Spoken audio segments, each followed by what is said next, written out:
اعوذ باللہ من الشیطان الرجیم بسم اللہ الرحمن الرحیم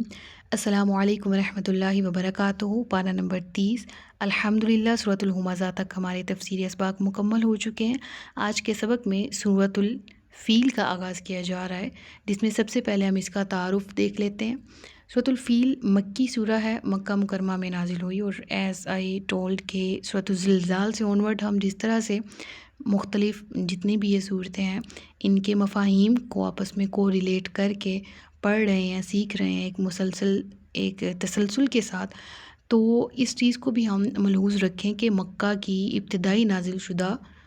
صورتوں میں سے ہی یہ ایک سورہ ہے۔ باقی صورتوں کی طرح اس کا مفہوم بھی اپنے اندر گہرے معنی لیے ہوئے ہے، یعنی اس میں جو ڈیپ میسج ملتا ہے اس پر بھی ہم بات کریں گے، اور اون ورڈ انشاءاللہ عز و جل اس سورہ کا جو مرکزی مضمون ہے اس کے حوالے سے شان نزول بھی دیکھ لیتے ہیں، یعنی ذکر بھی دیکھ لیتے ہیں کہ اس سورہ میں آیا کس واقعے کا ذکر ہے اور کن حالات کا ذکر ہوا اور اس سے کیا سمجھانا مقصود ہے۔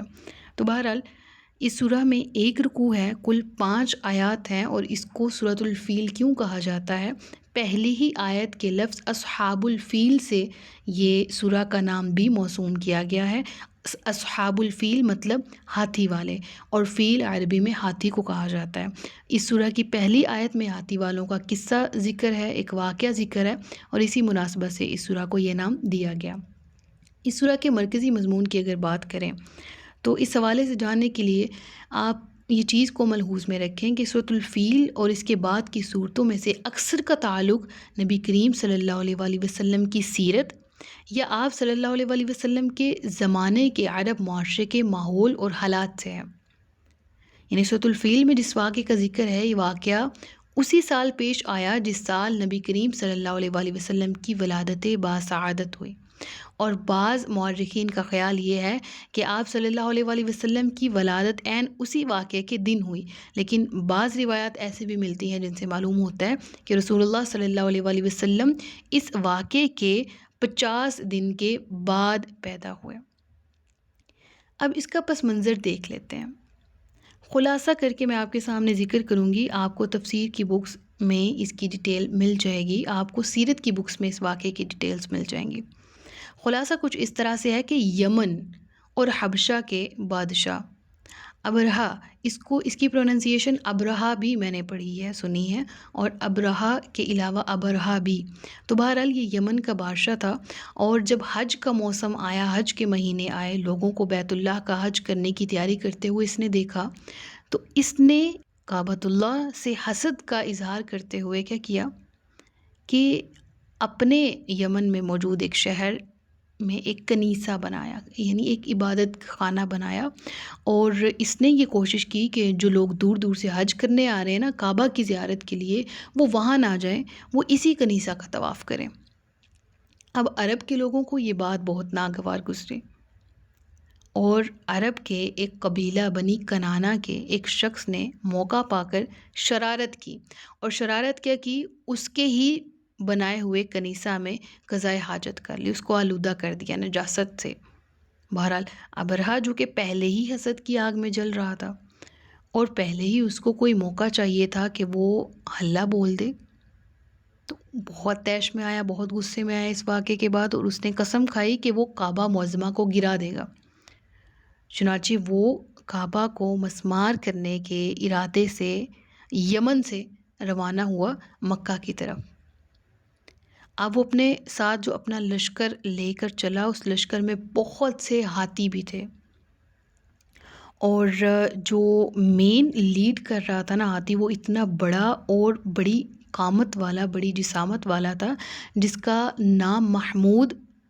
کتابوں میں ہمیں ملتا ہے کہ اس کو یہ نام دیا گیا تھا۔ اور اہل عرب میں اور اس دور کے جو لوگ ہیں ان میں جانوروں کو نام دینا یہ بہت زیادہ فیمس بھی تھا، جانوروں کو کسی نام سے بلانا، کوئی نام دینا، اور یہ ان کے ہاں عام رواج بھی تھا، کوئی عجیب بات نہیں تھی۔ بہرحال جب ابرہا مکہ مکرمہ کے قریب پہنچا تو اس نے اہل مکہ کے جانور تک قید کیے، ایک طرح سے فساد مچایا، ہلہ بول دیا۔ اب اس میں رسول اللہ صلی اللہ علیہ وآلہ وسلم کے دادا عبد المطلب کے 200 اونٹ بھی شامل تھے۔ اب سیرت کی کتابوں میں یہ لکھا ہے، اور یہ بہت پیاری بات مجھے لگتی ہے، کہ اللہ رب العالمین سے تعلق اس قدر پیار اور لاڈ والا ہو، اس پر توکل اس قدر ہو، جس کی ایک جھلک یہاں پر تفسیر کی ایک کتاب میرے سامنے ہے، جس سے میں آپ کو کوٹ کرنے جا رہی ہوں، کہ حضرت عبد المطلب کے جب جانور غضب کیے گئے نا، تو عبد المطلب ابرہہ کے پاس آئے، تو اس نے ان کی بڑی تعظیم کی، کیونکہ مکہ کے بڑے لوگوں میں، بزرگ ہستیوں میں ان کا شمار ہوتا تھا، اور اپنے پاس بلایا، بٹھایا اور پوچھا، ہاں جی کس مقصد کے لیے آئے ہیں، آپ کا کیا مطالبہ ہے؟ اب ابرہہ تو اس چکر میں تھا کہ عبد المطلب کہیں گے کہ بھئی تھوڑا سا رحم کیجئے، تھوڑا سا ہم پر نظر ثانی کریں اپنے فیصلے پر، اور یہ اپنے جو بڑا غاضب لشکر ہے اس کو واپس لے آئیں، ہمارے کعبہ کو کوئی نقصان نہ پہنچائیے گا، اور پھر ہم اس پر کوئی ان کے اہل عرب کی منتیں دیکھیں گے، اور پھر کوئی کسی فیصلے پر پہنچیں گے وغیرہ وغیرہ۔ تو ایسا ہوا تو نہیں۔ اب عبد المطلب ان کے سامنے ہے، اور ابرہہ کہتا ہے، ہاں جی کس مطالبے سے آپ آئے ہیں؟ تو آپ آگے سے فرماتے ہیں کہ میرا مطالبہ یہ ہے کہ میرے اونٹ مجھے واپس کر دیے جائیں۔ اب بادشاہ کے لیے تو یہ بالکل ان ایکسپیکٹڈ سا مطالبہ تھا، اور وہ حیران ہو گیا، اور اس نے اس کا اظہار بھی کیا اس تعجب کا۔ اس نے کہا کہ میں اس کعبہ کو ڈھانے کے لیے یہاں آیا ہوں جو آپ کا اور آپ کے باپ دادا کا بڑا ایک محترم مقام ہے، میں اس کو نقصان پہنچانے آیا ہوں، اس کے لیے تو آپ کچھ نہیں کہہ رہے، اور اپنے اونٹوں کی واپسی کا مطالبہ کر رہے ہیں۔ تو آپ نے فرمایا، میں اونٹوں ہی کا مالک ہوں، اس لیے ان کے بارے میں کہتا ہوں، اور کعبہ کا جو مالک ہے وہ خود اس کی حفاظت فرمائے گا۔ اللہ اکبر! یہ جو کوٹیشن ہے نا، کہ کعبہ کا جو مالک ہے نا وہ اس کی حفاظت فرمائے گا، یا میں کعبہ کے لیے تمہارے سامنے تو نہیں منت سماجت کرنے لگا نا، کیونکہ وہ مالک زیادہ جابر، زیادہ قاہر ہے، وہ بہترین حفاظت کرنے والا ہے، وہ الحفیظ ہے۔ اس لیول کا توکل تھا جناب عبد المطلب کو، اور آخر کس طرح سے دو ٹوک الفاظ میں کہا، بھئی اونٹ واپس کر دو، اور اللہ ہے، اللہ خود کعبہ کی حفاظت فرمائے گا۔ اب ابرہہ تھا،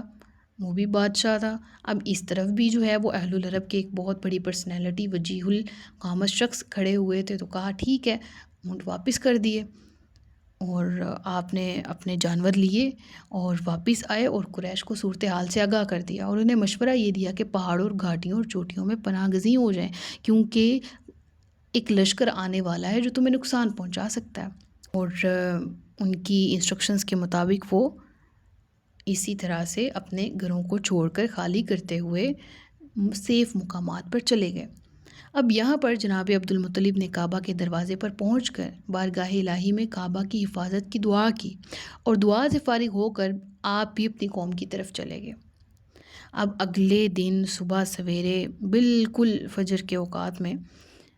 ابرہہ نے کیا کیا، اپنے لشکر کو تیاری کا حکم دیا، اور اس وقت جب وہ حملہ کرنے کے لیے در پہ ہوا، آگے آتا تھا، تو جس محمود نامی ہاتھی کو وہ حملہ کرنے کے لیے آگے کعبہ کی طرف رخ کرتا تھا نا، تو جب کعبہ کی طرف رخ ہوتا اس ہاتھی کا، تو وہ چلنا بند کر دیتا، اور جب اس کا رخ کسی اور طرف موڑتے تو وہ آرام سے چلنے لگتا۔ تو بہرحال وہ یہ نشانی دیکھ کر بھی نہیں سمجھا، اس نے پھر مذموم ارادے سے آگے قدم بڑھانا شروع کر دیے۔ تو اللہ رب العالمین نے کیا کیا، معجزاتی طور پر پھر یہ ہوا کہ جس کا ذکر سورۃ الفیل میں بہرحال موجود ہے، جس کی تفسیر ہم انشاءاللہ آگے دیکھ لیتے ہیں، کہ ابرہہ کے لشکر پر سمندر کی جانب سے پرندوں کی فوجیں بھیجی، اور ان میں سے ہر پرندے کے پاس 3 کنکریاں تھیں، 2 دونوں پاؤں میں اور 1 چونچ میں۔ وہ پرندے آئے اور کنکر کے پتھروں سے انہیں مارنے لگے۔ چنانچہ اللہ کے حکم کے مطابق ان پرندوں نے کنکروں کی برسات کر دی اس پورے کے پورے لشکر پر،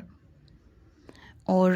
ان کنکروں نے ایسی تباہی مچائی کہ وہ جس شخص پر، جس ہاتھی پر لگتے، وہ وہیں پر تباہ ہو جاتا، وہیں پر وہ اس کے جسم کو چیر دیتا۔ اور اسی کا ذکر اس سورہ کے اندر ان الفاظ کے ساتھ ہے کہ